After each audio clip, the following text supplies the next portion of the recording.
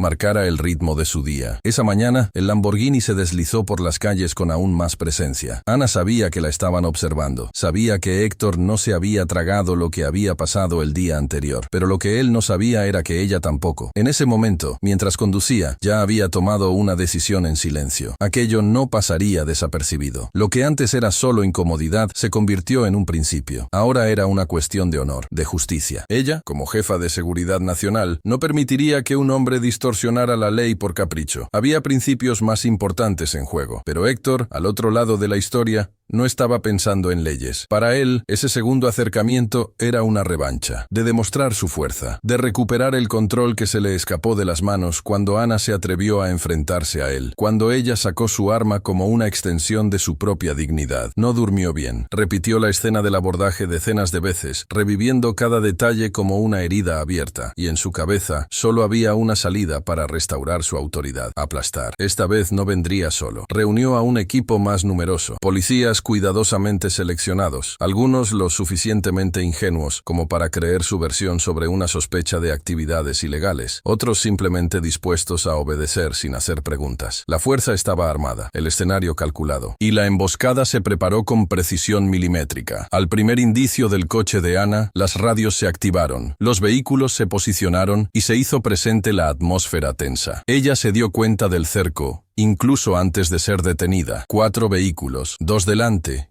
y 2 detrás. No había duda. No era un control de tráfico común. Era un cerco. Una caza disfrazada de inspección. Aún así, Ana no vaciló. Redujo la velocidad, detuvo el coche y apagó el motor. Todo con una calma que solo alguien con la conciencia tranquila es capaz de mantener. La puerta del coche patrulla se abrió rápidamente. Héctor bajó, ahora acompañado por agentes armados. Caminaba hacia el coche de Ana con aire victorioso, como si estuviera a punto de ejecutar una orden legítima. Pero su mirada delataba su malicia. No estaba allí por justicia, estaba allí para castigar. Ana bajó del coche con elegancia intacta, a pesar de la tensión. Estaba sola, pero no frágil. Levantó las manos lentamente, mostrando que no llevaba nada visible, como manda el protocolo. Los policías que la rodeaban, sin comprender toda la profundidad de la situación, siguieron las órdenes de Héctor con cierta vacilación, pero su voz era firme. Ordenó que esposaran a Ana y que se llevaran el coche, esta vez sin ninguna justificación. ¿Cuál es el motivo de la detención?, preguntó ella, mirando a Héctor a los ojos. No era una pregunta por curiosidad, era por justicia. «Oh, su coche será confiscado. Órdenes de arriba», respondió él con una sonrisa seca. «¿En qué se basan? Exijo los documentos». «Esto es arbitrario», replicó Ana, ahora en tono más elevado, sin gritar, pero con la fuerza de quien tiene la ley en sus manos. Pero no hubo respuesta, solo órdenes secas para que la contuvieran. Y antes de que pudiera protestar de nuevo, sintió que le tiraban de los brazos hacia atrás con brutalidad. El mundo dio vueltas. Su cuerpo fue presionado contra el capó caliente del coche. Las esposas se cerraron con rapidez y crueldad. Intentó mantener el equilibrio, pero la fuerza utilizada era innecesaria. Era cruel. Era un claro intento de humillación. Ana fue introducida en el coche patrulla como si fuera una delincuente, sin oponer resistencia, pero con la mirada encendida. En el interior, el silencio era espeso. Los policías evitaban mirarla. Sabían, sin necesidad de palabras, que algo profundamente erróneo estaba sucediendo allí, pero estaban atados a la jerarquía, y la jerarquía, en ese momento, era Héctor. Mientras tanto, fuera, la escena continuaba con el coche siendo remolcado. El sonido metálico de las cadenas, el estruendo de los neumáticos al subir al remolque, y las miradas de los curiosos se mezclaban en un escenario grotesco. Y por si fuera poco, los agentes presentes no tuvieron el menor cuidado con el coche de Ana. Puertas rayadas, ruedas forzadas, piezas abolladas. Era una destrucción simbólica, como si quisieran aniquilar no solo el objeto, sino lo que representaba. En la comisaría, la situación no mejoró. Ana intentó explicarse, intentó presentar documentos, pero la versión de Héctor se había difundido antes. Hablaba con autoridad, como quien narra una verdad absoluta. Dijo que Ana se resistió al arresto, que lo insultó, que lo amenazó con un arma en la mano. Todo distorsionado, todo invertido. La sala se puso en su contra antes incluso de que tuviera la oportunidad oportunidad de defenderse, y cuando el delegado de la unidad le pidió que explicara quién era y cuál era su cargo en el gobierno, la revelación cayó como una bomba. Soy jefa de Seguridad Nacional, y ustedes están cometiendo un error que les va a costar caro. La frase resonó. Los ojos muy abiertos de los presentes intentaban asimilar esa realidad, pero en lugar de retroceder, en lugar de reconocer el error, el sistema decidió doblar la apuesta. La orden fue mantenerla detenida. En ese instante, Ana se dio cuenta. Ya no se trataba de un simple control, se trataba de poder, se trataba de estructuras que se niegan a ver a las mujeres negras en puestos de mando. Se trataba de un sistema que prefería autodestruirse antes que admitir que se había equivocado. Y ese día, esposada, herida en su dignidad, pero con la mirada más firme que nunca, Ana se prometió una cosa. Esto no acabaría ahí. En la comisaría, el aire estaba denso. No había ruido, pero había peso. Un peso invisible que se cernía sobre todos los presentes. Como si la presencia de Ana, esposada, exigiera más de lo que los ojos estaban preparados para ver. Héctor caminaba de un lado a otro con una leve sonrisa en la comisura de los labios. El tipo de sonrisa que no proviene de la alegría, sino de la sensación de dominio. En ese momento, creía que había ganado, que por fin había derribado el muro de altivez que tanto le molestaba. Pero, en el fondo, esa sonrisa ocultaba otra cosa, miedo. Porque incluso en silencio, incluso presa, Ana no se doblegaba. Mantenía la barbilla alta, la mirada fija y la espalda recta. No gritaba, no suplicaba, no dramatizaba. Simplemente existía con firmeza. Y eso, para alguien como Héctor, era más amenazante que cualquier resistencia física. Era como si, incluso esposada, ella tuviera más poder del que él jamás había tenido. Y ese desequilibrio invisible era precisamente lo que le perturbaba. Héctor sabía que lo que había hecho sobrepasaba cualquier límite de conducta aceptable. Pero, en ese momento, eso poco importaba, porque estaba convencido de que la única forma de mantener intacta su autoridad era destruirla de ella. Era una lógica retorcida,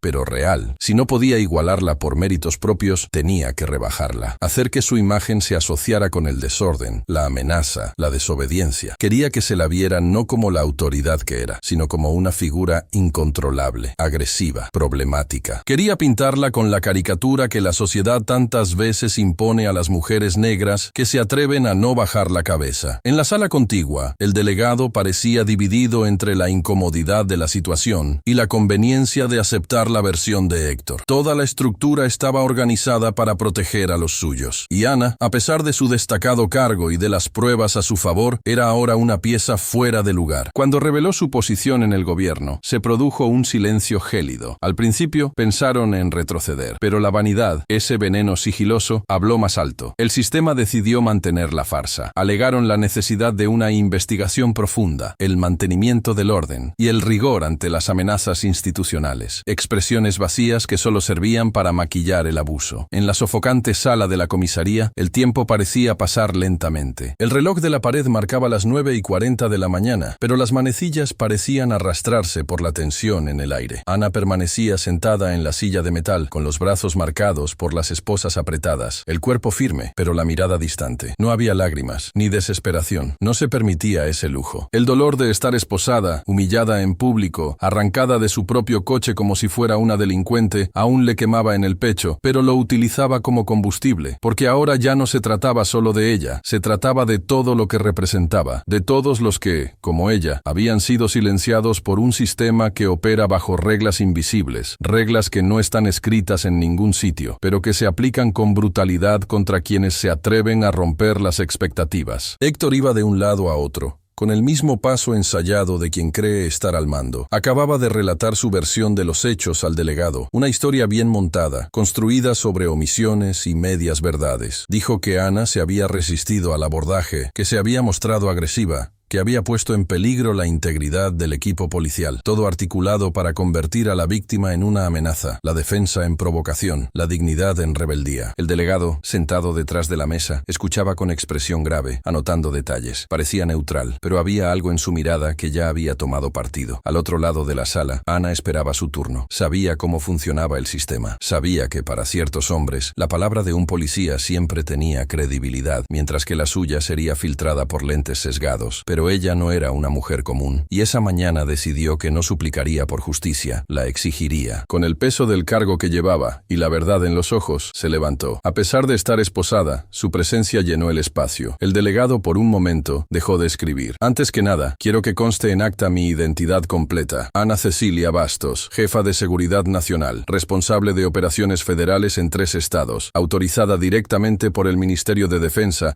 para actuar en investigaciones de alto riesgo y protocolos estratégicos. Y ahora, detenida, esposada, sin derecho a una llamada ni acceso legal, por un grupo que ha distorsionado los hechos desde el principio. El impacto fue inmediato. La temperatura de la sala cambió. Los ojos del delegado se abrieron como platos por un segundo antes de recuperar el control. Héctor, por su parte, se quedó paralizado. Su plan dependía de mantener a Ana en una posición de inferioridad. Y ahora, ante esa revelación, todo se tambaleaba. Conocía el poder de ese cargo. Sabía que Ana, incluso dentro de una celda, podía movilizar fuerzas que él nunca podría controlar. ¿Es eso cierto?, preguntó el delegado, con voz más cautelosa, tratando de ocultar su inquietud. Sí, y no solo es cierto, sino que las grabaciones de mi detención están guardadas en uno de los dispositivos internos que llevo conmigo todos los días. Grabaciones que demuestran que me detuvieron sin justificación, me amenazaron y me intimidaron, que me defendí, pero no reaccioné con violencia. Todo está documentado. Y ahora quiero saber, ¿van a mantenerme aquí basándose en qué? Durante unos segundos, nadie respondió. Su autoridad era innegable. Su voz sonaba como la de alguien que conoce cada coma de la ley. Toda la comisaría parecía haber sido empujada a un agujero. Todas las miradas, hasta entonces altivas, comenzaron a buscar puntos fijos en la pared, en el suelo, en la mesa. Era difícil mirar a una mujer que hablaba con tanta firmeza, que no pedía, que afirmaba, que conocía su lugar, y no como una concesión, sino como un derecho conquistado. Héctor intentó intervenir. Dijo que debía mantenerla detenida hasta que se completara la investigación. Alegó que el protocolo exigía cautela ante un posible abuso de poder, pero cada palabra que salía de su boca sonaba más débil que la anterior. Su discurso,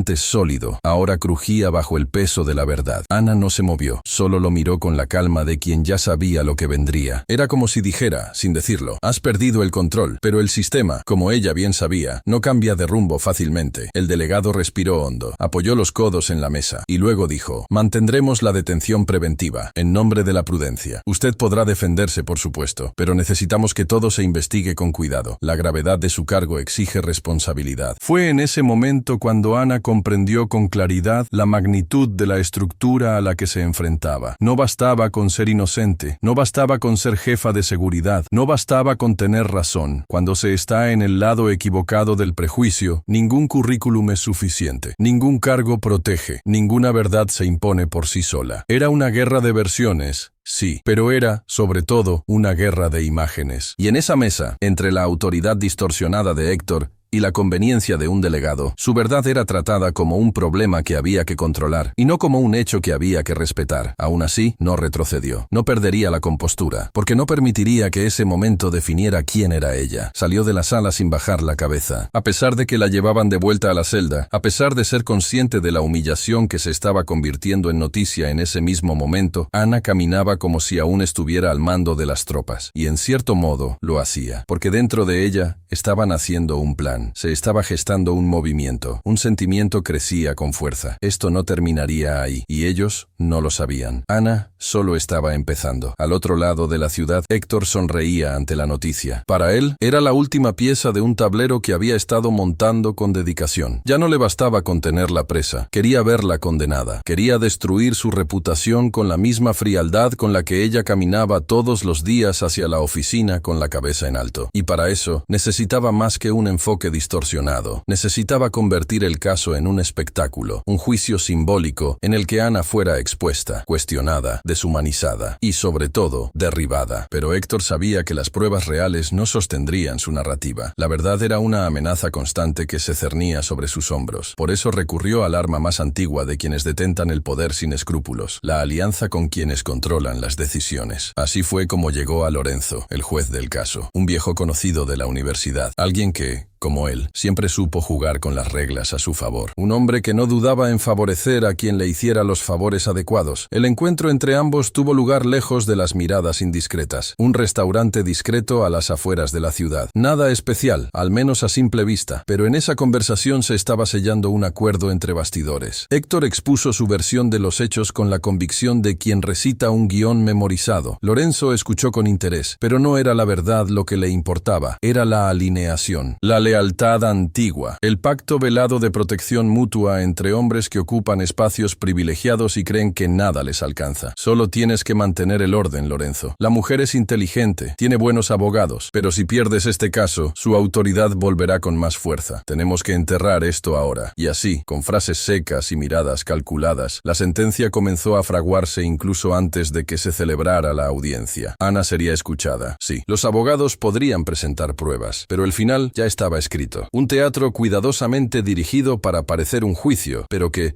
en esencia, era un linchamiento con papel timbrado. Por parte de Ana, los preparativos también estaban en marcha. A diferencia de Héctor, ella no contaba con amistades en los tribunales, pero sí con pruebas sólidas, testimonios legítimos y dos de los mejores abogados especializados en derechos civiles y abusos de autoridad. Hombres que no fueron elegidos solo por su currículum, sino por su compromiso con la verdad. Reunieron horas de grabaciones, imágenes de cámaras privadas, registros de GPS y, sobre todo, los audios capturados por Ana durante el primer acercamiento, donde quedaba claro que Héctor mintió en cada detalle. Ella seguía los preparativos con serenidad, pero por dentro sentía el peso de cada movimiento. Sabía que el caso no era solo suyo. Sentía que cada decisión, cada línea del proceso, tendría un impacto en otras mujeres, otros profesionales, otras personas negras que cada día se enfrentan a la desconfianza incluso cuando cumplen todas las normas. Era más que una audiencia, era un punto de inflexión. Llegado el día del juicio, la sala del tribunal estaba abarrotada. Periódicos, cámaras discretas, rostros atentos. Todo el país comenzaba a observar el caso con creciente interés. Por un lado, una mujer negra con un currículum impecable. Por otro, un policía con un largo historial, pero con claros indicios de manipulación. Y entre ellos, el juez Lorenzo, sentado con la expresión serena de quien finge imparcialidad, pero ya lleva la sentencia en los bolsillos de la chaqueta. La sesión comenzó con los abogados de Héctor, presentando una narrativa coherente, solo en apariencia. Dijeron que el enfoque fue técnico, que los policías solo siguieron el protocolo y que Ana reaccionó de forma descontrolada, amenazando con un arma en la mano y desobedeciendo órdenes. Afirmaron que ella abusó de su cargo para intentar eludir su responsabilidad. Todo dicho con formalidad, con frases ensayadas, pero sin pruebas sólidas. Luego llegó el turno de la defensa de Ana, y el silencio en la sala se hizo más pesado. Se reprodujeron fragmentos de audios. Se escuchaban las voces de Héctor dando órdenes sin fundamento, con tono agresivo, sin justificaciones. Las imágenes mostraban la grúa arrastrando el coche con violencia, y los documentos demostraban que todos los impuestos estaban pagados. Cada elemento presentado desmontaba la versión acusatoria con precisión quirúrgica. Ana, al ser invitada a declarar, habló con la firmeza de quien no teme la mirada ajena. No pidió clemencia, explicó los hechos. Dijo que había actuado en defensa propia, que había buscado justicia por la vía legal, pero que la habían silenciado, y que, incluso detenida, seguía creyendo en la fuerza de las instituciones, no en las personas corruptas que las integran, sino en la justicia en su esencia. Por unos instantes, pareció que la verdad prevalecería. Los murmullos de la audiencia, las miradas del público, los comentarios de la prensa, todo apuntaba a un giro inesperado. Pero entonces llegó la sentencia. Lorenzo se retiró durante unos minutos. Regresó con el rostro impasible y habló con tono firme, sin vacilar. Ana fue condenada. 3 años de reclusión, suspensión del cargo, acusada de abuso de autoridad, desacato y resistencia a la autoridad. La sala se quedó en silencio. Algunos, incrédulos, otros indignados. Héctor, sentado al fondo, cruzó los brazos y sonrió discretamente. Su puesta en escena había funcionado. La alianza había vencido, al menos por ahora. Ana, sin embargo, no bajó la mirada. Se levantó con dignidad. Sus abogados prometieron apelar. Pero allí, en ese tribunal donde todo parecía estar montado para mantener las estructuras, Ana comprendió algo con una claridad abrumadora. Sí, había enfrentado un juicio, pero no era un juicio justo. Era una trampa disfrazada de proceso. Un teatro que intentaba enterrar su historia. Y fue precisamente por eso que prometió, allí mismo, que aquello no sería el final. Al salir, mientras los flashes se encendían, Ana solo pensaba en una frase. Se equivocaron al pensar que podían vencerla con gritos. gritos. Volvería. No con gritos, sino con pruebas, estrategia y verdad. Y la próxima vez, el sistema no estaría preparado para la mujer que volvería del infierno más fuerte que nunca. Cuando se cerraron las puertas del coche patrulla que se llevaba a Ana a la cárcel, no era solo una mujer la que se marchaba esposada, era todo un símbolo que se echaba por tierra. Afuera, los periodistas registraban la escena con flashes continuos, mientras los titulares se extendían por las redes como llamas sobre papel seco. Jefa de seguridad condenada, autoridad amenaza a policías y es castigada. Una caída inesperada. Pero quienes conocían a fondo la historia sabían que nada allí era inesperado. Todo había sido planeado milimétricamente, armado en silencio, cosido con el hilo invisible de la cobardía disfrazada de legalidad. En la celda, Ana se enfrentó a la soledad como a una vieja conocida. El espacio era pequeño, húmedo, frío, pero no era el tamaño de las paredes lo que la asfixiaba. Era el peso de la injusticia. Era el recuerdo de todo lo que había vivido hasta entonces, de todas las barreras que había roto, de todas las veces que había tenido que ser el triple para demostrar lo mínimo. Y aún así, allí estaba, privada de libertad, no por sus actos, sino por la incomodidad que su libertad generaba. El sistema no solo quería castigar, quería borrar, quería enseñar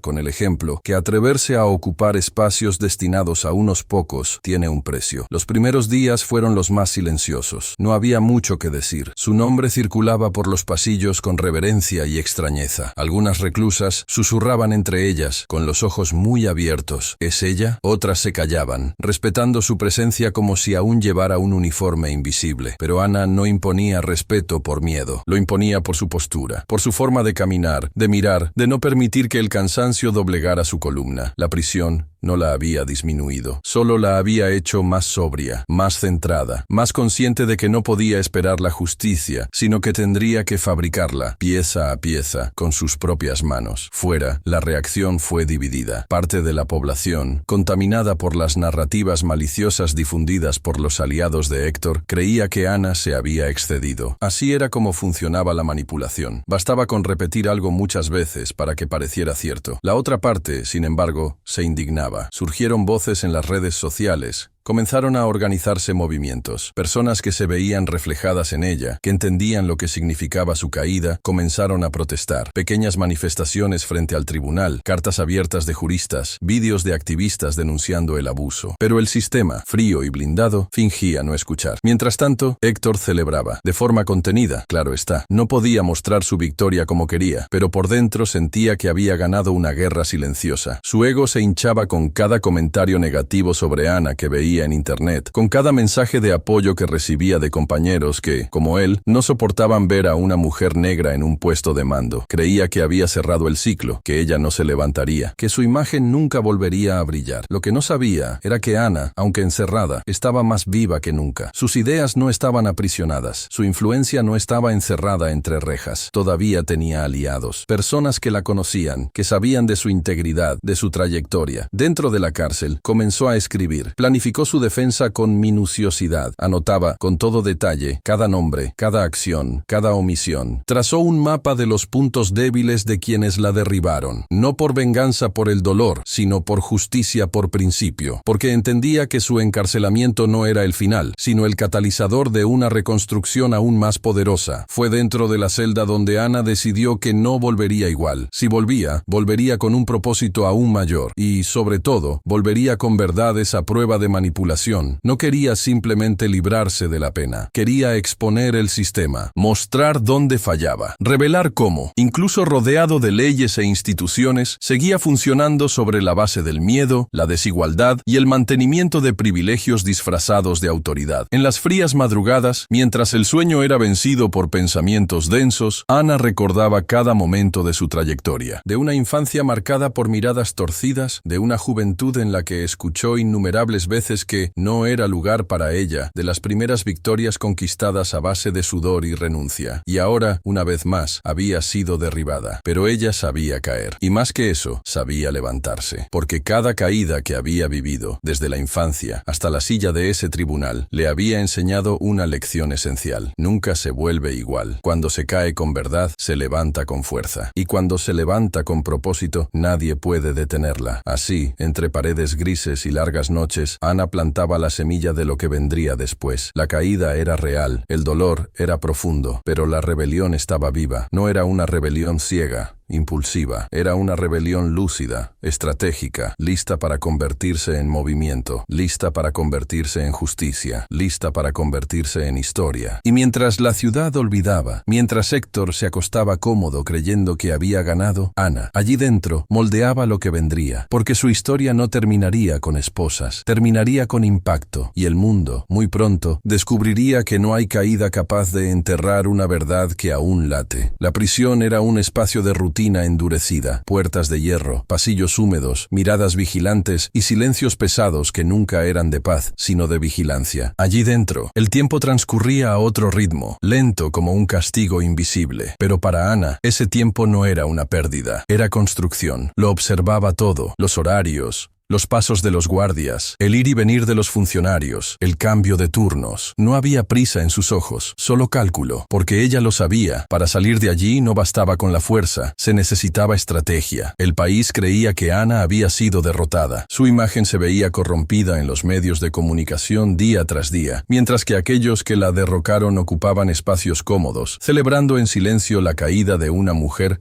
a la que nunca deberían haber provocado. Pero lo que nadie fuera sabía, ni siquiera muchos de los que estaban dentro, era que Ana nunca estuvo sola. Afuera existía una red silenciosa, leal, entrenada y sobre todo decidida. Personas que no se guiaban por los titulares, sino por valores. Gente que no se dejaba intimidar por títulos, ni por tribunales corruptos. Y fue a través de esa red que nació el plan. No se trataba de un rescate ruidoso, impulsivo o inconsecuente. Era algo pensado al milímetro, un movimiento preciso, quirúrgico, y al contrario de lo que imaginaban los enemigos de Ana, no partía de la ira, sino de la lógica, porque había algo más poderoso que la venganza detrás de esa operación, la necesidad de restablecer el equilibrio. Lo que le hicieron a Ana no fue solo una injusticia personal, fue un ataque al concepto mismo de autoridad legítima, y quienes vivían en medio de la seguridad lo sabían. Cuando la justicia falla, la verdad debe actuar con inteligencia. Durante semanas, las comunicaciones se hicieron con discreción. Palabras cifradas, códigos, ubicaciones cruzadas. Cada detalle fue revisado decenas de veces. El plano de la prisión, los puntos ciegos de las cámaras, los horarios más vulnerables. No se dejó nada al azar. Era necesario entrar y salir sin dejar rastro, sin heridos, sin dar pie al espectáculo que tanto deseaba la prensa. El objetivo no era humillar a nadie. Era rescatar a una mujer que nunca debería haber estado allí. El día elegido fue una madrugada lluviosa. Lloviznaba desde la noche anterior y la oscuridad de la madrugada cubría la ciudad con una melancolía que disimulaba las intenciones. El sistema de vigilancia funcionaba con normalidad, pero los agentes sabían que esa noche dos de los principales guardias responsables del sector donde se encontraba Ana serían sustituidos. Los nuevos tenían rutinas predecibles, un punto débil dentro de una fortaleza. Hacia las 2:30 de la madrugada comenzó el movimiento. Dos vehículos se acercaron por los caminos de acceso lateral de la propiedad, rutas poco conocidas, utilizadas generalmente por servicios técnicos y entregas de mantenimiento. Con uniformes idénticos a los de los empleados del sector eléctrico, los agentes lograron entrar en la zona de apoyo de la instalación. El plan era sencillo: no causar alboroto, no activar ninguna alarma, solo conducir a Ana hasta el punto de extracción en absoluto silencio. Dentro de la celda, Ana no se sorprendió al oír la señal acordada. 3 golpes secos, intervalados, seguidos de un ligero chasquido en la cerradura. Se levantó lentamente, cogió la mochila que tenía preparada desde hacía días y esperó. Cuando se abrió la puerta, vio 2 rostros familiares, rostros que había entrenado años atrás, hombres que ella misma había formado en las filas de la Seguridad Nacional.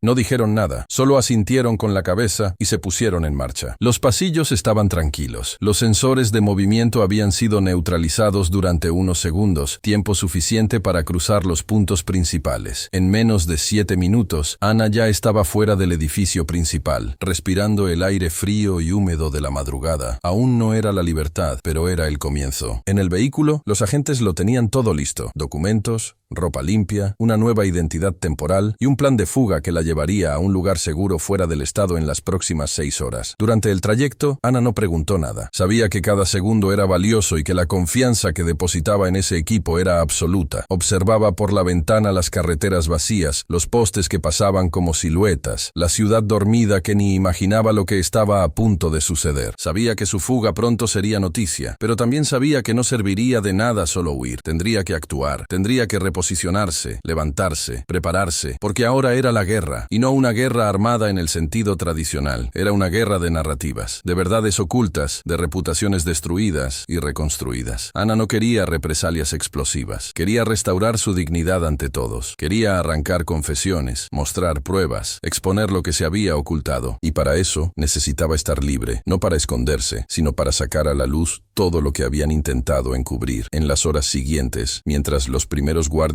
de la prisión descubrían la celda vacía y activaban el protocolo de emergencia, Ana ya estaba lejos, a salvo, no como fugitiva, sino como superviviente de un error judicial monumental. Y ahora, desde fuera, ya no planeaba defenderse. Planeaba atacar, no con violencia, sino con hechos, con operaciones precisas, con alianzas estratégicas. Su nombre volvería a salir a la luz, no como titular escandaloso, sino como centro de una verdad que nadie podría ignorar. Porque la fuga de Ana no fue un final, fue un comienzo, el inicio de una nueva etapa, el punto de inflexión entre la injusticia que intentó silenciarla y la mujer que, incluso caída, se levantó con más determinación que nunca. Y cuando el sistema se dio cuenta de que estaba libre, ya era demasiado tarde. Ana ya no era solo una jefa de seguridad, ahora era el símbolo viviente de que, a veces, la justicia necesita romper las barreras para volver a existir. La fuga de Ana fue un rayo en un cielo cerrado. Cuando los periódicos amanecieron con el titular «Jefa de Seguridad Nacional escapa de la cárcel en una acción clandestina», el país se paralizó.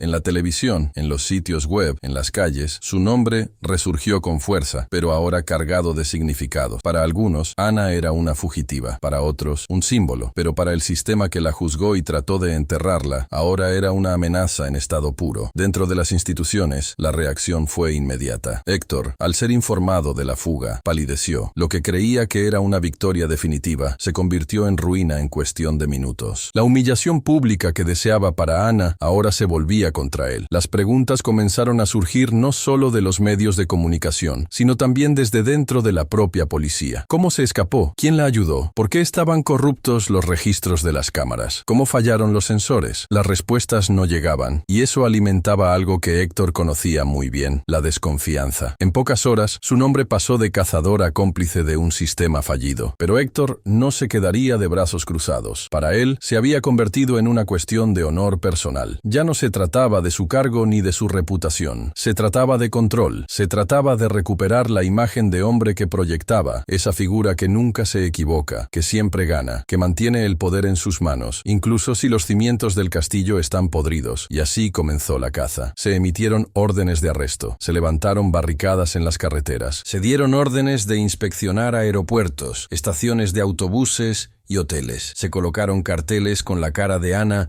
y la palabra «buscada» en letras grandes. Las noticias la pintaban como una fugitiva peligrosa, pero detrás de los titulares y la conmoción ensayada estaba lo que realmente movía esa operación: el miedo. Miedo a que Ana hablara, miedo a que revelara los mensajes intercambiados entre Héctor y Lorenzo, miedo a que presentara las grabaciones secretas de conversaciones internas, donde las manipulaciones legales se habían negociado como si fueran intercambios comerciales. Ana, sin embargo, no se escondía en callejones ni en chabolas abandonadas. Su huida no era la de alguien desesperado, era la de alguien preparado. Ya se encontraba en un lugar seguro, en una propiedad protegida por sistemas de seguridad autónomos, perteneciente a una antigua aliada. Allí reorganizaba sus próximos movimientos y sabía que tenía que actuar rápido, porque el tiempo no jugaba a su favor. El Estado, cuando se le desafía, responde con brutalidad. Y ahora todos los ojos estaban puestos en ella, con el apoyo de agentes experimentados, algunos todavía en servicio activo, otros ya retirados o trabajando en el sector privado. Ana comenzó a trazar el contraataque. Pero no quería simplemente desmentir lo que se había dicho en el tribunal. Quería desmantelar la estructura. Quería demostrar, con hechos irrefutables, que su condena era el resultado de un complot. Y para ello, necesitaba capturar lo más valioso: las confesiones. No bastaba con que ella dijera la verdad. Era necesario que Héctor y Lorenzo la dijeran con sus propias palabras. La operación comenzó a delinearse con precisión militar. La prioridad era localizar a los objetivos. Héctor, como jefe de equipo policial, tenía rutinas predecibles. Frecuentaba el mismo café en el centro, visitaba a sus padres 2 veces por semana, iba al gimnasio en un club privado. Lorenzo, más reservado, era más difícil de rastrear, pero Ana conocía el patrón. Sabía cómo funcionaban esos hombres. La previsibilidad era un vicio para quienes se creen intocables. La información se cruzó con inteligencia. Huellas digitales, sexuales, movimientos bancarios, turnos de trabajo, rutinas familiares. No se trataba de violencia. Se trataba de extraer una verdad que ellos nunca contarían por voluntad propia. Era una operación precisa, sin ruido, como las que Ana coordinaba antes de ser arrestada. Y ahora la ironía era evidente. Volvía a hacer lo que mejor sabía hacer, ejecutar con excelencia. Solo que esta vez el objetivo no era un criminal internacional. Eran dos hombres que vestían la toga y el uniforme como escudos para sus propios errores. A la semana siguiente, la operación se llevó a cabo con una precisión casi poética. Héctor fue interceptado a plena luz del día, al salir de la cafetería donde solía fingir normalidad. 3 agentes rodearon el coche discretamente, sin alboroto, con el rostro cubierto. Lo metieron en un vehículo sin resistencia. No tuvo tiempo de reaccionar, ni de darse cuenta de lo que estaba pasando. Lorenzo, por su parte, fue sacado de su propia casa y sorprendido mientras se zambullía en una piscina. La casa, antes silenciosa, se convirtió en el escenario de una acción limpia y rápida. Ambos fueron llevados a una casa apartada, situada en una zona rural abandonada, lejos de cualquier cobertura de comunicación. Allí, frente a frente con Ana, ya no había máscaras ni juegos retóricos. Solo estaban los 2 hombres y la mujer a la que intentaban destruir. Y ella, con la calma de quien no necesita levantar la voz para dominar el ambiente, los miró con la presencia de quien ya ha vencido internamente. Fue clara. Quería 2 cosas: una transferencia financiera para cubrir los daños causados por la persecución y una confesión grabada en la que admitieran que el juicio había sido manipulado. La propuesta no era una venganza ciega, era una reparación y al mismo tiempo una advertencia. Tenían 2 opciones: decir la verdad ahora o afrontar las consecuencias de prolongar la mentira. Ante la firmeza de Ana y la fría estrategia de la operación, Héctor y Lorenzo no se atrevieron a negarse. Aceptaron, prometieron cumplir todo. Fueron liberados horas después, con las marcas psicológicas de quienes, por primera vez, experimentaron el peso de la impotencia. Pero Ana sabía que su promesa no valía nada hasta que se convirtiera en realidad. Había iniciado la caza para extraer verdades, pero el verdadero enfrentamiento aún estaba por llegar. Porque los mentirosos, cuando se les presiona, no suelen cumplir sus acuerdos, y ella ya lo preveía. Su próximo movimiento sería intentar recuperar el control. Lo que no sabían era que Ana ya no estaba jugando a su juego. Había creado su propio tablero, y ahora todas las piezas estaban en movimiento. Afuera, Ana esperaba, no con ansiedad, sino con la calma de quien conoce los caminos de la manipulación. Durante años, convivió con hombres como ellos, hábiles en ocultar sus debilidades detrás de discursos técnicos y sonrisas institucionales. Sabía que, para ese tipo de personas, la verdad era una moneda de última hora, que solo se entregaba cuando no quedaba nada más que perder. Aún así, decidió darles una oportunidad, no por ingenuidad, sino por estrategia. Quería ver hasta dónde llegarían con su propia mentira. Las primeras 24 horas tras su liberación estuvieron cargadas de expectación contenida. Ana, acompañada de sus aliados, vigilaba discretamente los pasos de Héctor y Lorenzo. Ambos estaban siendo vigilados por agentes no oficiales, rastreados por teléfonos móviles equipados con sistemas de escucha remota y movimientos bancarios discretamente cruzados con plataformas internacionales. Si intentaban huir, serían localizados. Si intentaban mentir, serían expuestos. Esa noche, Ana se retiró a una habitación sencilla de la propiedad donde se escondía. Se acostó, pero no durmió. Se quedó con los ojos abiertos, con la mente atravesada por recuerdos y estrategias. Pensaba en la forma en que Héctor la miró antes de ser liberado. No había arrepentimiento, solo incomodidad. Una profunda incomodidad propia de alguien que, por primera vez, se veía acorralado por una mujer a la que creía haber vencido. También pensaba en Lorenzo, que a pesar de su apariencia controlada, no había podido sostener la mirada en los últimos minutos. Eso no era conciencia, era miedo. Pero el miedo no era suficiente para cambiar la conducta de alguien acostumbrado a manipularlo todo en silencio. Pasaron 2 días, no se realizó ninguna transferencia, no llegó ninguna confesión grabada, ninguna retractación pública. Era el silencio de la traición que se repetía. Ana ya había vivido eso antes, promesas solo para ganar tiempo, actuar a escondidas mientras la víctima espera justicia. Y cuando llegó la llamada de su equipo esa mañana confirmando que, en realidad, Héctor y Lorenzo se estaban coordinando para denunciarla por secuestro, algo dentro de ella se rompió para siempre. No fue una sorpresa, pero fue doloroso, porque por un instante creyó que el miedo que sentían sería suficiente para llevarlos a la redención. Esperaba que, después de todo, al menos surgiera un atisbo de conciencia, pero no. Eligieron, una vez más, la mentira. Solo que esta vez no era solo una mentira, era una provocación. Héctor no solo negó la promesa que había hecho, sino que comenzó a difundir entre los bastidores del sistema sistema que estaba siendo amenazado, que había sido víctima de una operación criminal liderada por Ana y que había pruebas de ello. Lorenzo, por su parte, utilizó sus contactos judiciales para empezar a elaborar una narrativa de persecución personal. Cuando Ana recibió esta información, no gritó, no rompió nada, no perdió el control. Solo miró al horizonte con una expresión que solo aquellos que han sido traicionados muchas veces pueden tener. Era un tipo de dolor que no se expresa con lágrimas, sino con decisiones. A partir de ese momento, comprendió que no bastaba con obtener confesiones. Tendría que exponer completamente la fragilidad del sistema. Necesitaba ir más allá. Habían tenido una oportunidad de hacer lo correcto, la rechazaron, y lo que es peor, intentaron, una vez más, empujarla al lugar de la criminal, como si su búsqueda de justicia fuera una amenaza para el orden. Pero ahora Ana no solo llevaba su propio nombre, llevaba la rebelión de una parte del país que ya no soportaba ver cómo se utilizaba el poder como escudo para la cobardía. Su decisión fue inmediata, contraatacar, no con impulsividad, sino con precisión. En los días siguientes, Ana comenzó a montar una nueva operación. El objetivo ahora era alcanzar no solo a los hombres que la habían condenado, sino todo lo que los sostenía, los contactos políticos, los financiadores ocultos, los aliados jurídicos que alimentaban la red de favores. Era como desmontar un castillo, empezando por los cimientos invisibles. Mientras Héctor participaba en entrevistas diciendo que era blanco de una red ilegal, y Lorenzo firmaba artículos sobre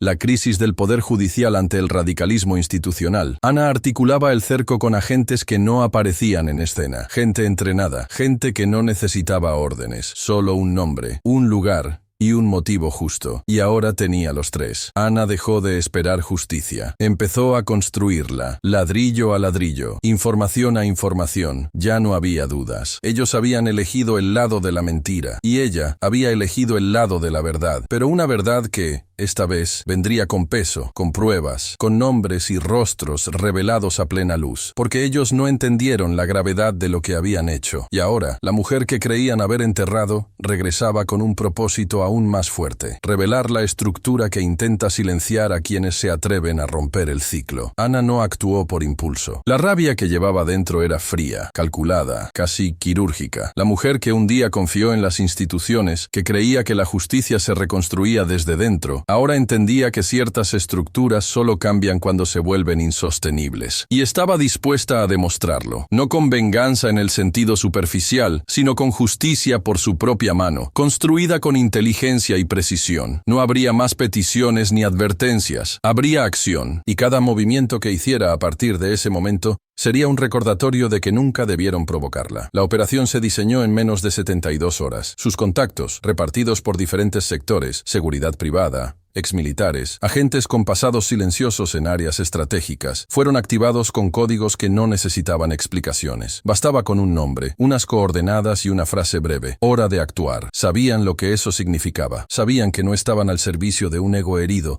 sino de una causa legítima. Y estaban listos. Ana no estaba sola. Nunca lo había estado. Y ahora, más que nunca, era el centro de una red dispuesta a hacer lo que fuera necesario. El objetivo no era solo Héctor, ni solo Lorenzo. Era lo que protegían con más ferocidad, sus familias, no por crueldad, sino porque Ana sabía que el miedo que le habían provocado solo podía devolverse con el mismo alcance. No temían perder su cargo, temían perder el control sobre sus hogares, sus reputaciones, sus zonas de confort. Ana no quería hacer daño a nadie, pero quería que supieran lo que es que te arranquen el suelo bajo los pies, lo que es despertarse y descubrir que el mundo que has construido a tu alrededor ya no te obedece. La noche elegida era fría, con el cielo cubierto de nubes y la ciudad sumida en una calma engañosa. Mientras los noticiarios nocturnos aún debatían sobre la espectacular fuga de la exjefa de Seguridad Nacional y los editoriales intentaban pintar a Ana como una amenaza creciente para la democracia, ella estaba al otro lado del juego, movilizando a su equipo, ajustando los últimos detalles, verificando coordenadas y horarios con la precisión de quien dirige una operación de Estado. El plan se dividía en dos frentes simultáneos. Un equipo fue enviado a la casa de Héctor. Sabían que su esposa y sus dos hijos estaban allí, en un condominio cerrado, protegido por guardias de seguridad subcontratados que podían ser fácilmente eludidos por quienes conocían los códigos correctos. El otro frente se dirigió a la casa de campo de Lorenzo, donde sus padres y su hermana menor pasaban unos días. No se dio ningún paso sin un estudio previo. No se hizo ningún movimiento sin una ruta de salida. La acción comenzó poco después de medianoche. En menos de 20 minutos, todos los miembros de las familias objetivo estaban bajo custodia. No hubo heridos, no hubo escenas ruidosas. Todo se hizo con rapidez y discreción. La operación fue limpia, pero el impacto fue devastador. A la mañana siguiente, Héctor y Lorenzo se despertarían con el mundo derrumbado. Y eso fue exactamente lo que sucedió. Los dos fueron avisados al mismo tiempo. Mensajes cortos y directos. Han tomado su decisión. Ahora paguen el precio. La reacción fue inmediata. Lorenzo intentó ponerse en contacto con colegas del Poder Judicial, desesperado por obtener una protección que no llegaba. Héctor corrió a la comisaría, exigiendo una investigación urgente, pero lo que encontraron fue silencio institucional, porque ahora sus nombres estaban mancillados. El escándalo anterior aún no se había borrado y los bastidores ya no estaban tan dispuestos a protegerlos. Horas más tarde,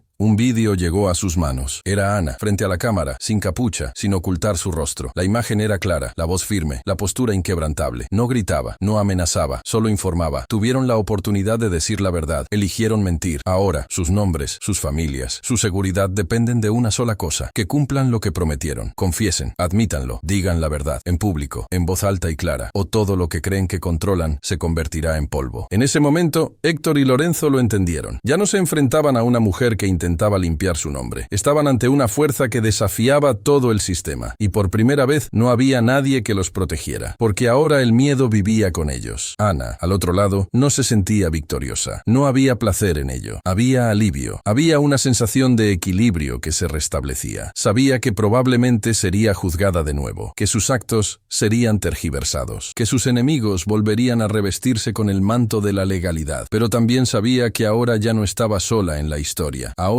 el país la miraba con otros ojos. Muchos veían en ella el reflejo de una verdad incómoda, que a veces solo se gana cuando se hace temblar el sistema. Y el sistema, ese día, tembló. Lo que sucedió esa noche nunca se informó con precisión. Ningún periodista tuvo acceso a las imágenes. Ninguna cámara de seguridad logró grabar el momento. Ningún sistema de vigilancia detectó intrusiones o movimientos sospechosos. Era como si el mundo se hubiera detenido durante unas horas. Tiempo suficiente para que Ana y su equipo rediseñaran el juego y desmontaran el escenario de aquellos que un día intentaron enterrarla. Pero para los que estaban en el centro del ataque, aquella noche nunca se olvidaría. Fue el momento en que el castillo de certezas de Héctor y Lorenzo comenzó a derrumbarse, no con explosiones ni caos, sino con una precisión fría y devastadora. La idea no era herir, era alcanzar el punto más frágil. Ana comprendió que, para hombres como ellos, lo que más importaba no era su propia imagen, sino el control sobre lo que amaban, sus esposas, sus hijos, sus padres, sus hogares, la zona de confort y seguridad que siempre los había protegido como un escudo invisible. Allí era donde se sentían invencibles, y era precisamente allí donde ella decidiría demostrar que todo, absolutamente todo, podía ser arrebatado cuando se construye el poder sobre la mentira. La operación comenzó a las 11:45 de la noche. Cada equipo estaba ya en posición. Los vehículos utilizados eran comunes, sin identificación. La ropa de los agentes era neutra, nada que llamara la atención. Las órdenes eran claras: entrar, controlar el entorno, mantener a todos a salvo y salir en un máximo de 10 minutos. El impacto no vendría de la fuerza, vendría de la perfección de la ejecución. Ese era el mensaje que Ana quería dejar. No estamos aquí para destruir, estamos aquí para demostrar que podemos, y ustedes no pueden impedirlo. En la casa de Héctor, la puerta electrónica se abrió como si la estuviera accionando uno de los propios residentes. La tecnología había sido pirateada por uno de los agentes especialistas en seguridad digital, que solo necesitó 30 segundos para acceder al sistema. Dentro estaban su esposa, Mariana, y sus 2 hijos, de 7 y 12 años. Ya dormían, con el aire acondicionado encendido y los móviles cargándose en las mesitas de noche. Cuando los agentes entraron, no se oyó ningún ruido, solo movimientos coordinados. Uno de ellos se acercó a la esposa. La despertó con delicadeza y le dijo en voz baja que tenía que salir con ellos por su seguridad. Otro cogió a los niños con cuidado, los envolvió en mantas y los llevó al vehículo, sin gritos, sin pánico. La casa quedó intacta. Lo único que quedó atrás fue una carta, una hoja sencilla sobre la cama de Héctor con una frase escrita a mano. Tu elección ha traído esto aquí. Al mismo tiempo, al otro lado de la ciudad, otro equipo se acercaba a la casa de campo de Lorenzo. Sus padres, una pareja de ancianos, estaban en el porche cuando oyeron los primeros pasos. Pero antes de que pudieran reaccionar, fueron abordados tranquilamente por una agente que se identificó como amiga de su hija. Les dijo que había peligro en la zona y que, por su seguridad, debían ser trasladados a un lugar seguro. No hubo resistencia. La agente, entrenada en operaciones de extracción en zonas de riesgo, mantuvo a los 2 tranquilos durante todo el proceso. La hermana de Lorenzo, que dormía en la habitación de atrás, fue sacada por una ruta lateral. La casa quedó intacta, pero con una cámara colocada discretamente en la cocina, ya conectada a un servidor externo, lista para vigilar cualquier intento de borrar pruebas. En menos de 20 minutos, ambas familias se encontraban en lugares seguros, propiedades discretas, alejadas, equipadas con todo lo necesario para mantenerlas cómodas, pero sin acceso al exterior, sin teléfonos móviles, sin contacto con el mundo, solo silencio, y la pregunta que latía en cada uno de ellos: ¿qué está pasando? No fue hasta la mañana siguiente que Héctor y Lorenzo recibieron la noticia. Ambos estaban en sus compromisos habituales cuando fueron interrumpidos por llamadas de emergencia, llamadas que no provenían de los secuestradores, sino de sus propios colegas, a quienes se les había informado en silencio que sus familias estaban fuera de alcance. Primero, el pánico, luego, el vacío, y luego, el shock. Cuando llegaron a sus casas, encontraron todo tal y como lo habían dejado. Nada roto, nada revuelto, solo la ausencia. Y en los lugares donde solían encontrar consuelo, el sofá del salón, la almohada de los hijos, la toalla del baño, ahora habitaba una ausencia que pesaba como el plomo. Era el tipo de ausencia que duele más que cualquier agresión física. Era la ausencia que recordaba: has perdido el control. Horas más tarde, recibieron el segundo mensaje. Era un vídeo corto, enviado a sus correos electrónicos personales y luego borrado automáticamente. En él, Ana aparecía con la mirada fija en la cámara. Detrás de ella, solo una cortina blanca, el rostro firme, la expresión imperturbable. Ella dijo: habéis tomado vuestras decisiones, habéis elegido proteger la mentira, habéis elegido intentar destruir mi historia. Ahora sabéis lo que es vivir fuera de vuestra zona de confort, no por venganza, sino porque solo así entenderán lo que significa ser arrancado de donde se construyó todo. Tienen una única oportunidad de detener esto. Cumplan lo que prometieron. Hagan las confesiones. Restablezcan la verdad. Y podrán volver a ver a sus familias. De lo contrario, lo que pierden ahora será solo el comienzo. Sin gritos, sin rabia. Solo la verdad desnuda, clara, directa. El tipo de mensaje que no se borra de la mente. Y en ese instante, por primera vez en toda la trama, Héctor y Lorenzo sintieron lo que Ana sintió en la comisaría, en el tribunal, en la celda. Sintieron la impotencia. Sintieron el miedo. Sintieron el desarraigo total. Ana no sonrió. Aquello no era una victoria, era una respuesta, una devolución quirúrgica del dolor que le habían causado. Y si aún quedaba alguna duda en sus verdugos sobre el poder que ella tenía, ahora ya no quedaba nada. Porque el ataque a las familias no fue sobre violencia, se trataba de la verdad. Y la verdad, cuando llama a la puerta, no pide permiso. La imagen de los dos hombres apareció en las pantallas con retraso. El auditorio ya estaba tomado por periodistas, cámaras y espectadores. La retransmisión en directo alcanzaba miles de visualizaciones por segundo, difundiendo el evento como un incendio silencioso. Los rostros de Héctor y Lorenzo aparecieron sin el brillo que solían mostrar en las salas de decisión. Eran rostros pálidos, tensos, vacíos de toda autoridad. Su caída ya había comenzado entre bastidores, pero ahora tomaba forma ante todo el país.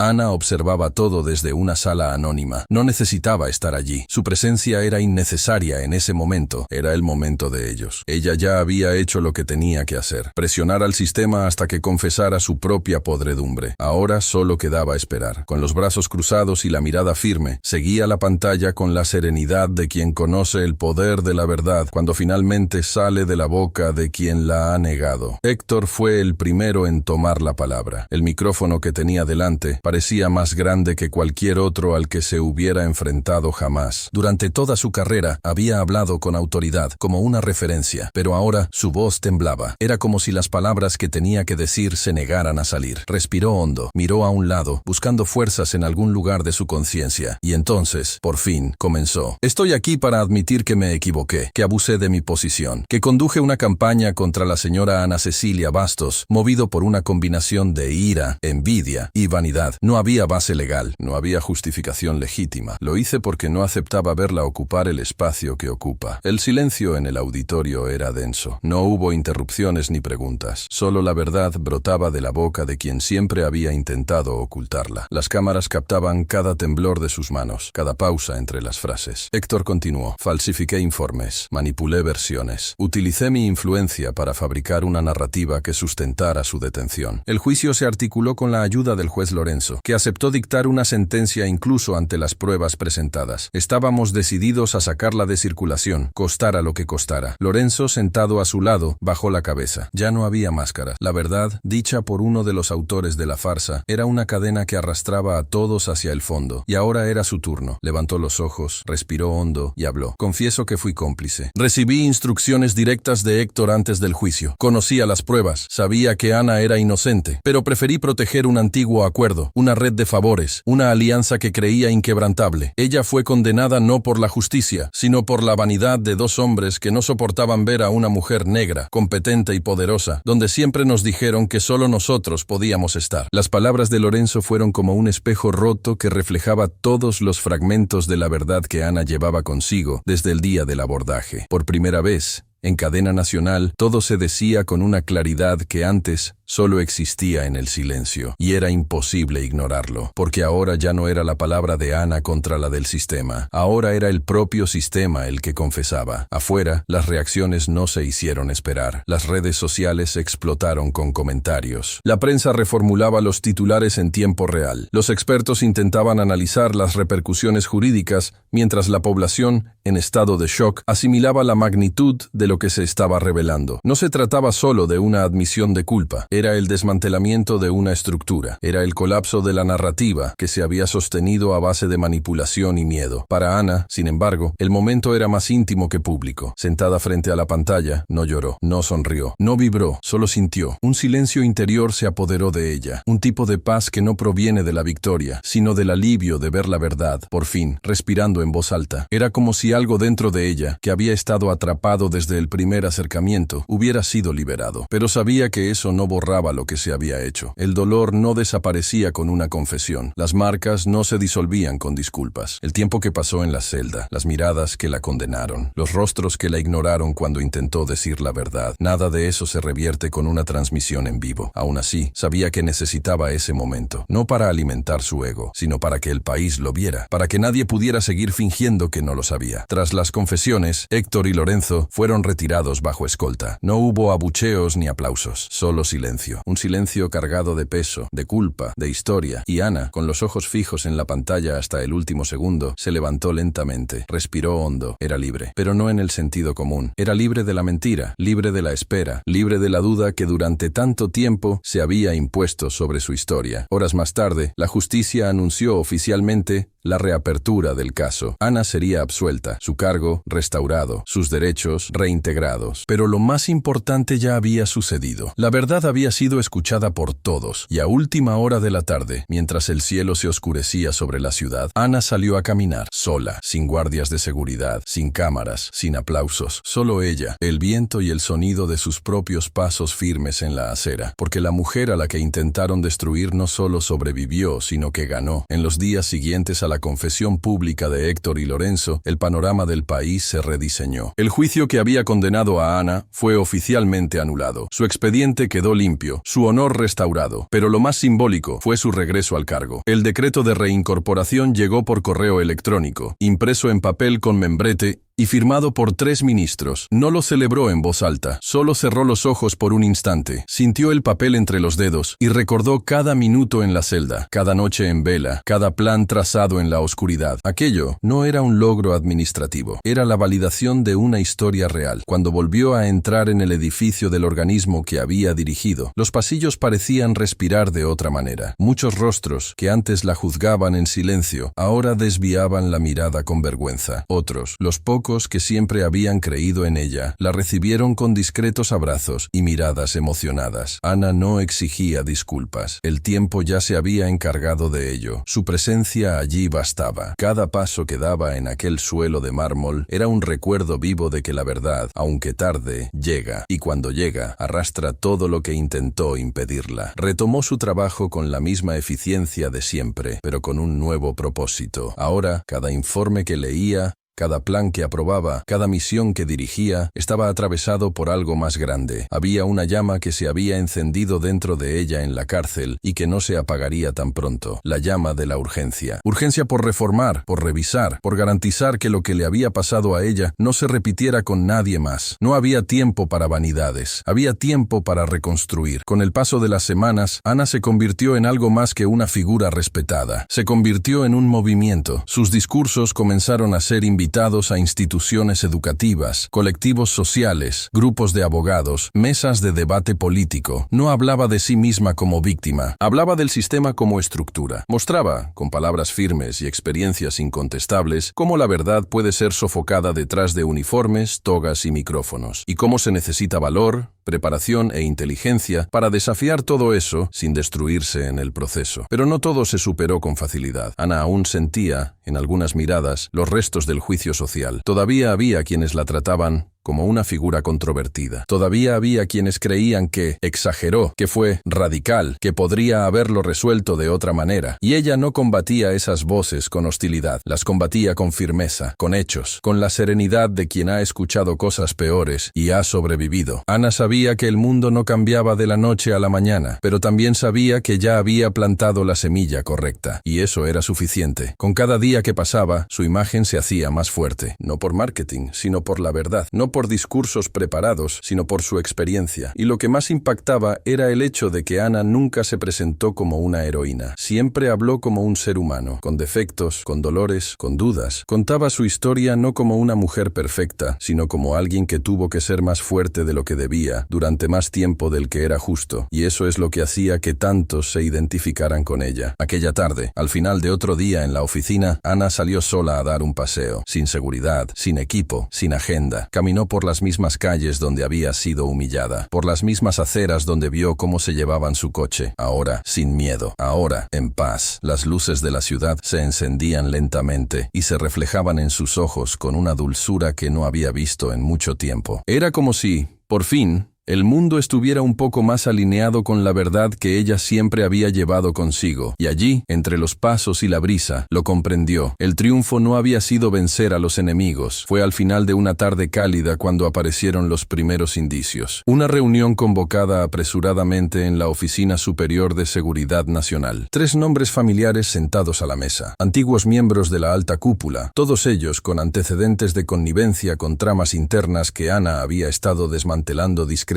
desde su regreso al cargo. El ambiente era extraño, demasiado formal, el tipo de formalidad que huele a encenagra. Lo percibió en el primer minuto. Estamos preocupados por la repercusión de las acciones recientes, dijo uno de los hombres, revolviendo los papeles que tenía delante. Estás tocando estructuras muy antiguas, Ana. Ella se limitó a cruzar los brazos, esperando que fueran al grano. Otro hombre, más mayor, con expresión cínica, añadió: no se trata solo de lo que pasó con Héctor y Lorenzo, se trata de todo lo que vino después, de tu conducta, de las operaciones que autorizaste, de los movimientos financieros inexplicables del último mes. Hay gente que quiere respuestas, y la Contraloría ha pedido que seas suspendida temporalmente hasta que termine la investigación. Esa frase era una trampa disfrazada de protocolo, un claro intento de sacarla del juego. La Contraloría, que nunca se pronunció en los días en que Ana fue injustamente detenida, ahora quería investigar su gestión. Y todo basándose en documentos a los que ella ni siquiera había tenido acceso. Sabía exactamente lo que estaba pasando. El sistema estaba tratando de dar su golpe final. No era un arresto, no era un juicio. Era algo más sutil, más peligroso. Era un intento de desmantelarla desde dentro, de debilitarla institucionalmente, sin ruido, sin titulares, sin derecho a defensa pública. Querían que desapareciera en silencio, que su trayectoria se convirtiera en ruido, que su fuerza se diluyera en procesos y comisiones. Ana escuchó todo sin interrumpir. Miró cada uno de esos rostros. Sabía que estaban allí por miedo. No solo miedo a ella, miedo a lo que ella representaba. Miedo al efecto dominó que causaba su verdad. Miedo a que, si una mujer como ella, negra, con un pasado periférico y un historial de rebeldía, podía ocupar ese espacio y gobernar con ética, entonces otros, y otras como ella, también podrían. Y ese era su verdadero temor. Ella no respondió de inmediato. Pidió copias de todos los documentos. Salió de la reunión con la postura intacta, pero por dentro se había encendido un nuevo fuego, no de ira, eso ya lo había sentido antes, sino de certeza. La certeza de que el sistema no se reformaba solo con victorias públicas. Era necesario exponerlo hasta el último pilar. Era necesario arrancar las raíces de la manipulación institucionalizada. Y ahora, ella sabía que su verdadero enfrentamiento apenas estaba comenzando. En los días siguientes, Ana reunió a su equipo de confianza. Gente que conocía los entresijos. Gente que ya había sido perjudicada por el mismo sistema. Juntos, trazaron un mapa con todos los nombres involucrados en el intento de destitución. Descubrieron que la denuncia había sido articulada por un asesor cercano a Lorenzo. Descubrieron que los informes financieros estaban siendo falsificados. Descubrieron que algunos periodistas habían sido pagados para difundir la narrativa de que Ana había sobrepasado sus límites éticos. Ana preparó entonces lo que sería su respuesta definitiva, un dossier completo. En él exponía no solo los recientes intentos de destituirla, sino también una cronología de omisiones, favores y chanchullos que sostenían a parte de la cúpula. Con la ayuda de 2 expertos en transparencia pública y un abogado internacional, redactó el material con rigor, y no se lo entregó solo a la Contraloría, se lo entregó a la prensa, se lo entregó a entidades internacionales, y sobre todo, se lo entregó al pueblo. La respuesta fue abrumadora. El país, una vez más, se dividió. Pero ahora había pruebas, y la verdad, cuando camina junto a los hechos, no retrocede, avanza, incluso cuando intentan enterrarla de nuevo. A la semana siguiente, la Contraloría dio marcha atrás. La destitución fue suspendida. Se comenzó a investigar a los implicados. Algunos pidieron la exención, otros desaparecieron de las noticias. Ana se mantuvo firme, con la cabeza alta, sabiendo que había derrotado lo que quedaba de la resistencia. Y por primera vez desde que todo comenzó, comprendió que ya no era solo ella contra el sistema. Ahora era el sistema contra sí mismo. Habían pasado 2 años desde el día en que Héctor y Lorenzo, con la mirada baja y la moral destrozada, fueron escoltados para cumplir su condena. La prisión en la que se encontraban no era un lugar común, era un bloque de hormigón frío, alejado del centro urbano, rodeado de altos muros y vigilado por guardias armados las 24 horas del día. Allí dentro, los días se confundían con las noches y el tiempo dejaba de existir. Pero, a diferencia de los demás presos, Héctor y Lorenzo no vivían el tiempo de la culpa, vivían el tiempo de la obsesión. Cada minuto, cada comida que se metían a la fuerza, cada ronda de los guardias era combustible para la fantasía que alimentaban con los ojos entrecerrados y la respiración contenida, la idea de la venganza. No se trataba solo de Ana, se trataba del mundo que los había desnudado, de haber sido expuestos públicamente, de la vergüenza que se había vuelto permanente en las miradas de sus antiguos aliados, en la ausencia de cualquier respeto, en el recuerdo constante de que habían sido derrotados por una mujer que se atrevió a no doblegarse, y era esa herida la que los mantenía despiertos en la madrugada, mientras el resto del ala dormía. Fue en una de esas noches cuando el plan comenzó a tomar forma. Un nuevo guardia había sido trasladado al sector de vigilancia nocturna, joven, distraído, con el tipo de vanidad que lo hacía vulnerable a los halagos y los juegos de confianza. Héctor se dio cuenta de ello en el primer contacto. Bastaron 3 conversaciones, breves, estratégicas, con elogios y consejos disfrazados de charla de pasillo, para que empezara a relajarse cerca de ellos. Lorenzo, siempre más calculador, observaba en silencio. Estudiaba los patrones del turno, los momentos en que el guardia se alejaba del monitor, las brechas en las rondas. Y entonces, como quien mueve piezas en un tablero, lo ajustaron todo en silencio. El momento adecuado llegó en una madrugada lluviosa. El ala estaba en silencio y el guardia hacía su recorrido habitual, con los auriculares escondidos bajo el cuello del uniforme. Fue entonces cuando Héctor simuló una pelea con otro recluso, una pequeña representación teatral, lo suficientemente convincente como para generar confusión, sin llamar demasiado la atención. El joven guardia corrió para controlar la situación y en su descuido dejó el llavero colgado en el soporte exterior de la celda. La oportunidad fue mínima, pero suficiente. Lorenzo actuó como un fantasma, sacó las llaves sin hacer ruido, abrió la celda y en cuestión de segundos los dos estaban en el pasillo, agachados, dirigiéndose hacia el sector de descarga. Sabían que no podían escapar por las puertas principales. Habían localizado una salida de servicio utilizada por los camiones de suministro, situada en la parte trasera del complejo. A esa hora de la madrugada no había casi nadie. Con la ropa cambiada por uniformes recogidos en la lavandería, pasaron por 3 cámaras sin levantar sospechas. Un camión aparcado,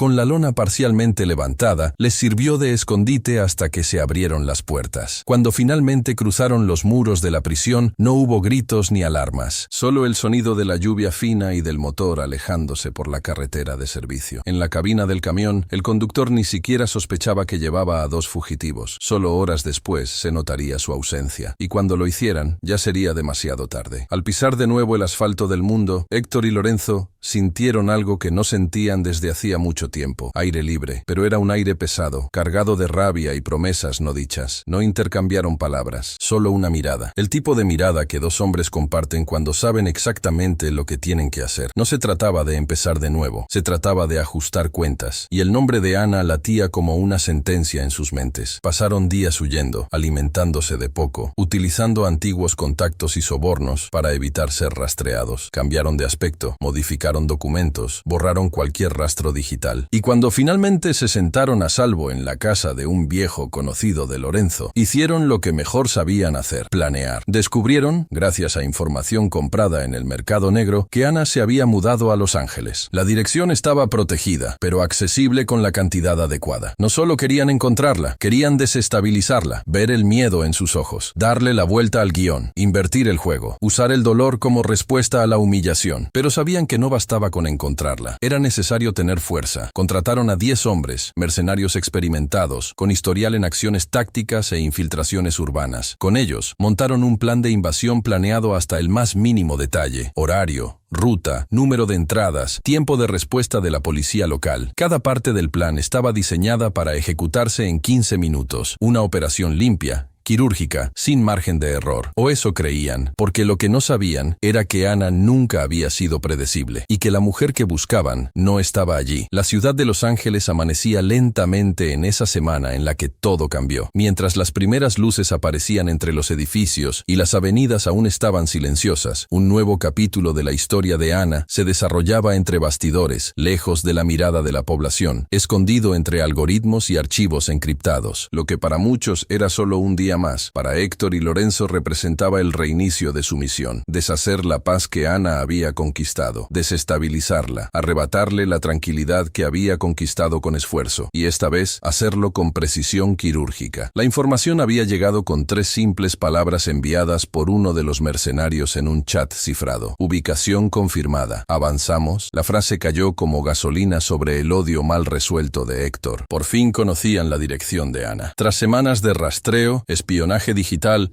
y pago a informantes, descubrieron dónde vivía. Un barrio aislado en lo alto de las colinas, rodeado de árboles, con pocas casas alrededor y seguridad discreta. Parecía el escondite ideal para alguien que solo quería vivir en paz, pero para ellos era el escenario perfecto para un ataque silencioso. El plan era claro: llegar al atardecer, evitar movimientos bruscos, irrumpir por 2 puntos laterales y acceder al interior de la casa en menos de 3 minutos. Usar la fuerza controlada, solo la necesaria para capturar a Ana con vida. Después, exigirían dinero, y más que eso, exigirían silencio. Héctor no solo quería vengarse, quería verla derrotada emocionalmente, viendo a sus seres queridos en peligro, sintiendo el mismo tipo de impotencia que él había experimentado cuando fue arrestado. Era una operación impulsada por el orgullo herido, y ese tipo de motivación, aunque peligrosa, también ciega al agresor ante lo esencial, porque en esa casa Ana no estaba. Lo que Héctor y Lorenzo no sabían era que Ana, meses atrás, previendo el alcance de las alianzas corruptas que aún sostenía el sistema, había reforzado su seguridad personal de manera estratégica. Parte de ello implicaba trasladar su residencia a una dirección alternativa, más segura y discreta. La casa en las colinas de Los Ángeles, que parecía un hogar vulnerable, era en realidad un puesto de vigilancia, y quien se encargaba de ella era nada menos que Eugenio, su hermano mayor, un exmilitar de élite, entrenado en rastreo urbano, guerra psicológica y defensa táctica. La tarde del ataque, Eugenio ya estaba alerta, no por casualidad, sino porque los sensores repartidos por el perímetro habían detectado movimientos inusuales. Una cámara cercana a un camino de servicio capturó siluetas y patrones de marcha que no correspondían a ningún residente o visitante autorizado. En menos de 5 minutos, reunió a su equipo, activó el protocolo de contención y apagó todas las luces de la casa. Quien mirara desde fuera pensaría que la propiedad estaba vacía. Era exactamente lo que él quería. Cuando los mercenarios se acercaron, divididos en 2 grupos, comenzaron a posicionarse en puntos estratégicos. Héctor y Lorenzo se quedaron atrás, observando, listos para entrar solo cuando todo estuviera bajo control. El reloj marcaba las 18:47. La luz natural se desvanecía, el cielo anaranjado daba paso al azul profundo y la tensión en el aire era casi palpable. El primer grupo intentó entrar por la cocina, el segundo por la habitación del fondo, pero ni siquiera llegaron a tocar las manijas. En cuestión de segundos, se encendieron focos camuflados, drones salieron del suelo como flechas invisibles y trampas de contención rodearon a los invasores. Eugenio había montado un cerco digno de una película de acción. El enfrentamiento fue rápido y silencioso. Ni un disparo, ni una sirena. Solo técnica. El tipo de respuesta precisa que solo alguien entrenado durante años sabe ejecutar. Héctor y Lorenzo, al darse cuenta de que estaban siendo emboscados, huyeron hacia el bosque circundante, dejando atrás a los mercenarios. No era solo una derrota táctica, era un recordatorio más de que Ana ya no era un objetivo desprotegido. Eugenio, aunque satisfecho con el éxito de la defensa, sabía que la historia no terminaba ahí. Ese intento significaba algo más. Que Héctor y Lorenzo estaban operando fuera del radar de las autoridades y que, si habían llegado hasta allí, podrían volver a intentarlo. Reforzó los protocolos y, discretamente, instaló un nuevo sistema de rastreo, un dispositivo militar de última generación capaz de monitorear largas distancias y detectar patrones de movimiento con altísima precisión. Era la última capa de protección y pronto sería la pieza clave del contraataque. Los días siguientes transcurrieron en silencio. No hubo nuevos movimientos, pero Eugenio no se hacía ilusiones. Sabía que si habían sido capaces de escapar de una prisión federal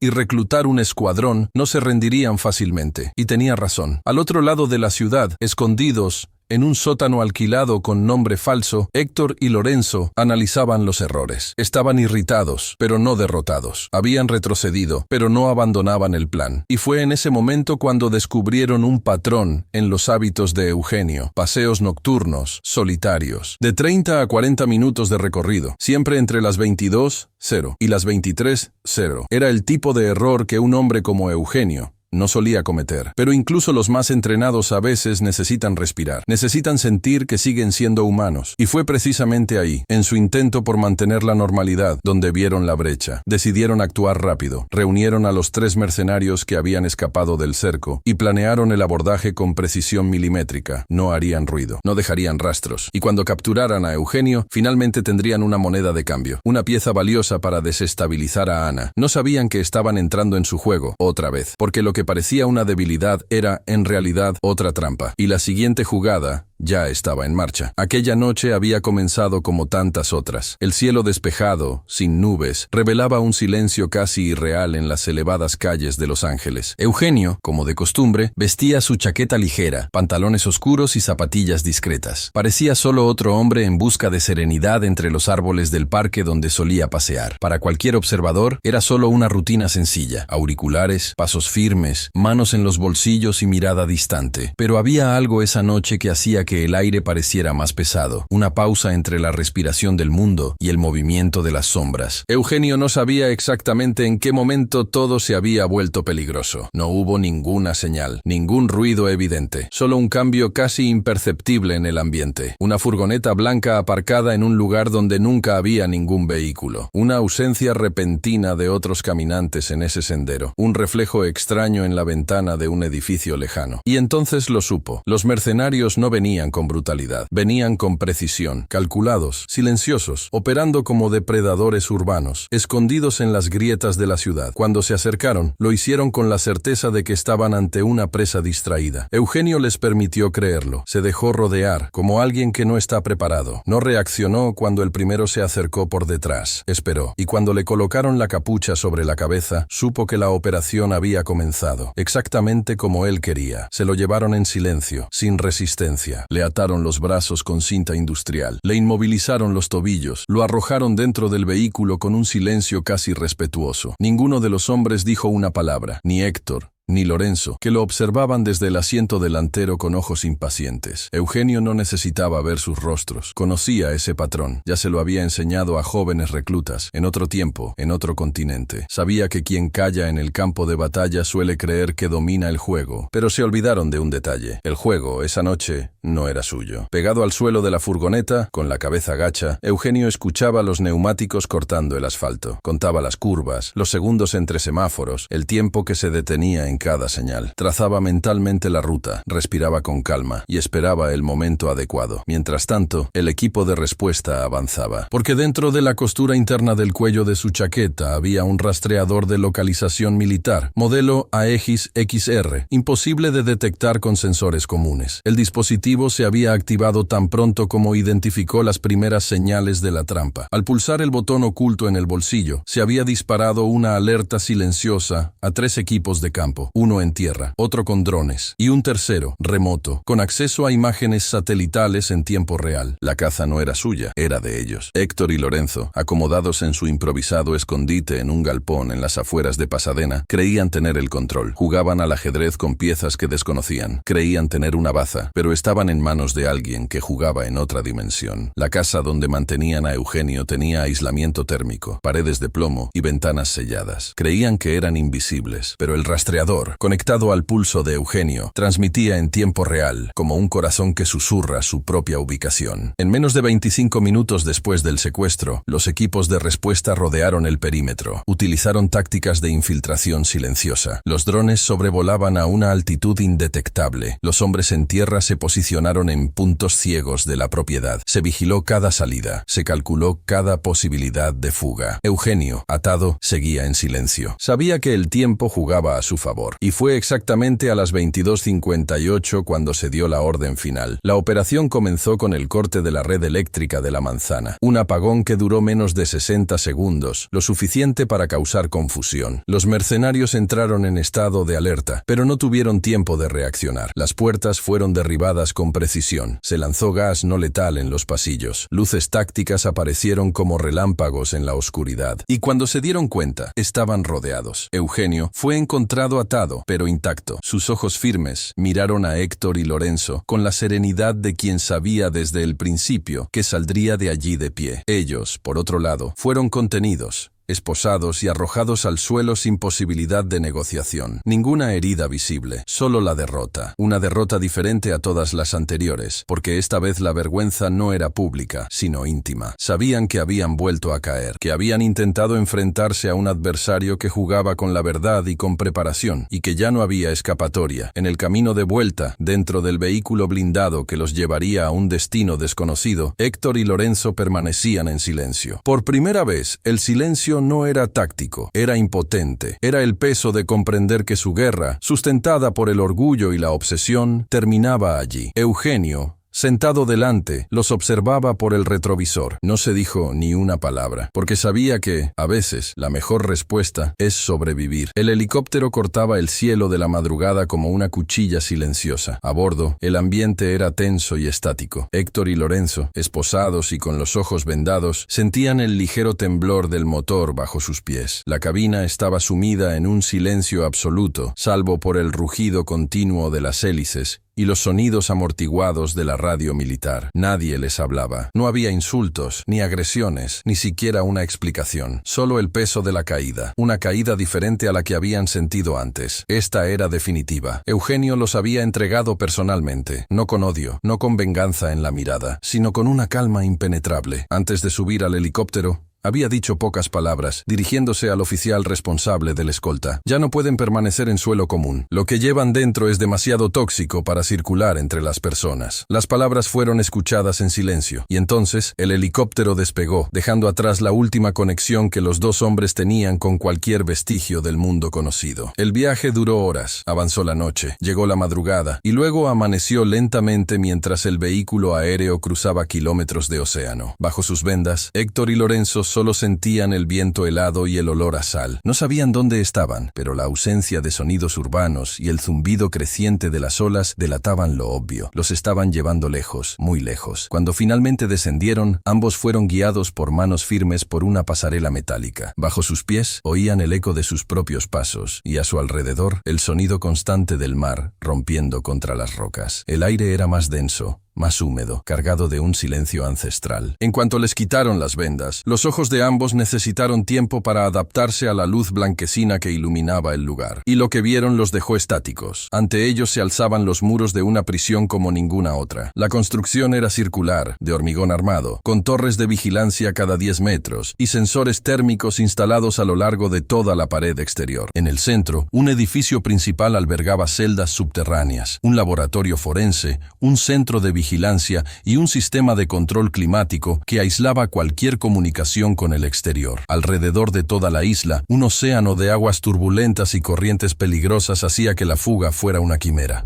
Aquella prisión no era solo un lugar para contener, era un punto final. El lugar no aparecía en los mapas públicos, no tenía nombre. Solo se le conocía por un código interno, nivel 0, unidad Delta, creado para albergar a los individuos considerados irrecuperables por el sistema de justicia especial. Era un espacio reservado para delincuentes con antecedentes de alto riesgo, especialmente aquellos cuya presencia en territorio continental representaba una amenaza constante para la seguridad nacional. Héctor y Lorenzo fueron conducidos por pasillos helados, iluminados por lámparas blancas que no parpadeaban. El sonido de las puertas cerrándose detrás de ellos resonaba como golpes de martillo sobre piedra. Ninguna gente hablaba. Las instrucciones se transmitían mediante gestos y miradas. El ambiente era casi monástico, pero cargado de algo más profundo, un silencio que pesaba sobre los hombros como el acero. Las celdas eran individuales, revestidas con material a prueba de impactos. No había rejas. Había puertas de acero con solo una pequeña abertura para vigilancia. En el interior, una cama pegada a la pared, un lavabo, un inodoro y una luz suave controlada a distancia. No había ventanas, no había relojes. El tiempo allí no estaba marcado por las manecillas, sino por la ausencia de cambios. Era como vivir en una pausa eterna, una especie de olvido impuesto. Lorenzo, el más frío de los dos, intentó mantener la compostura. Caminaba con la cabeza alta, la mirada fija, como quien aún intentaba mantener algún tipo de dignidad. Héctor, por su parte, parecía más pequeño. Sus ojos habían perdido el brillo y,